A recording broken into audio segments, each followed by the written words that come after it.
उद्धव ठाकरे मराठवाड्याच्या दौऱ्यावर आहेत आणि त्यांचा हा दौरा आता विरोधकांच्या टीकेचा केंद्रबिंदू बनला आहे। उद्धव ठाकरेंनी हा त्यांचा दौरा राजकीय दौरा आहे। ठाकरे सेना संपवण्याच्या मार्गावर आहे, तर खासदार भागवत कराड यांनी सुद्धा आता उद्धव ठाकरे यांच्यावर टीका केलेली आहे। ठाकरे सेना संपण्याच्या मार्गावर असल्याची टीका आता भागवत कराड यांनी उद्धव ठाकरे यांच्यावर केलेली आहे। तर भारतीय जनता पक्षाचे नेते तथा भाजप खासदार डॉक्टर भागवत कराड यांच्यासोबत संवाद साधलाय लोकशाही मराठीचे प्रतिनिधी सचिन बडे यांनी। पाहूयात।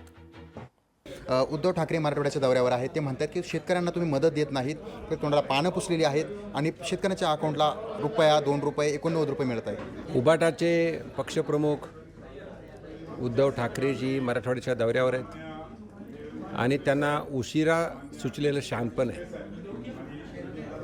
मी तर असं म्हणेन की शेतकऱ्याला सुरुवातीपासून जसं केंद्रामध्ये प्रधानमंत्री मोदी साहेबांचं सरकार आलं आणि आता देवेंद्र फडणवीस साहेबांचं सरकार आहे, हे दोन्हीही सरकार जे शेतकऱ्याबरोबर आहेत आणि शेतकऱ्याला मदत करतायत। आता निवडणुका लागल्या, निवडणुकीमध्ये आत्तापर्यंत तरी ह्या उबाटानी किंवा महाविकास आघाडीने कुठलंही काम केलेले नाही आणि त्या माध्यमातून आता काहीतरी आपण जनतेसमोर काय जायचं म्हणून शेतकऱ्याचं निमित्त घेऊन किंवा शेतकऱ्याचा मुद्दा घेऊन उबाटा सेनेचे प्रमुख उद्धवजी ठाकरे फिरतायत। त्याला जनता हुशार आहे आणि जनता समजून आहे, म्हणून जनता माननीय मुख्यमंत्री फडणवीस साहेबांच्याच पाठीमागे राहील याची आम्हाला खात्री आहे। पूर्णपणे राजकीय दौरा आहे।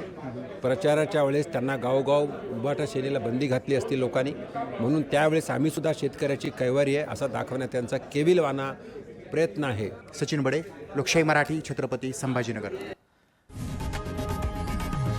लोकशाही मराठी ऐका, पहा, जागरूक रहा।